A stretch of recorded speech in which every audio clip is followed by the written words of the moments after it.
يا مساء الفل عليكم يا حلوين، اهلا بيكم في قناة ترندات نونا. لو اول مرة تشوفوني ما تنسوش تعملوا لايك وتشتركوا في القناة. طبعا من شوية كده محمد حوارات لقيت في منشور منزله على الانستجرام ان سحر متعصبة جدا وعاملة مشكلة كبيرة هناك في المصيف مع نهال و يعني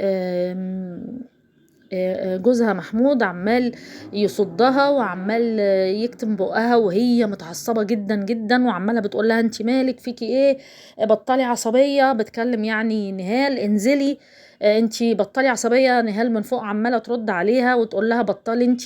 بتقول لها انت مالك، انا معرفش انت مالك يا نهال. قالت لها انت اللي مالك، شوفي نفسك. طبعا الموضوع كان مشتد قوي لدرجة ان محمود خدها وخرج بيها من المكان، وحاول بقدر الامكان ان هو يكتم بقها.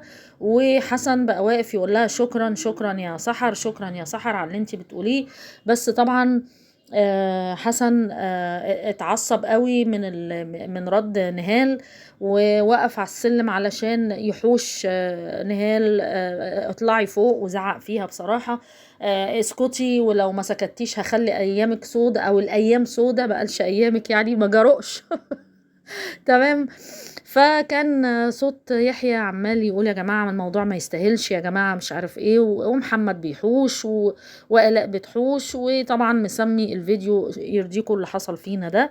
فطبعا يعني انا عايزة اقول لكم ان العيلة دي بسم الله ما شاء الله، بسم الله ما شاء الله مترابطة. فغالبا العركة دي مش هتبقى عركة بجد، ده هيبقى مقلب في سحر من نهال وحسن، طبعا باتفاق مع الجماعة كلهم، مع محمود شخصيا. يا إما ممكن يكون مقلب في محمود وسحر نفسهم.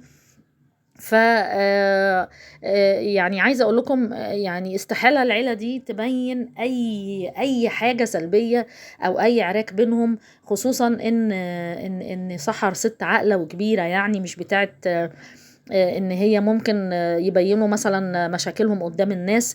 ده هيبقى مقلب في سحر مش اكتر. واحنا في انتظار الفيديو اللي يقول كده. بس يعني انا عارفة ان العيلة ديت مش بتاعت انها تطلع سلبيات ولا مشاكل، ده اصلا ما بتتكلمش في المشاكل الاساسية. يعني لما ابو زياد بيطلع جوز بنتهم الله يرحمها يتكلم كلام ملوش لازمة ما بيردوش عليه. يبقى هيطلعوا يعني هيبقوا فايقين وقت الخناق يصوروا؟ اظن لا. فمن في انتظار الفيديو ما تنسوش اللايك، واشوفكم الفيديو الجاي.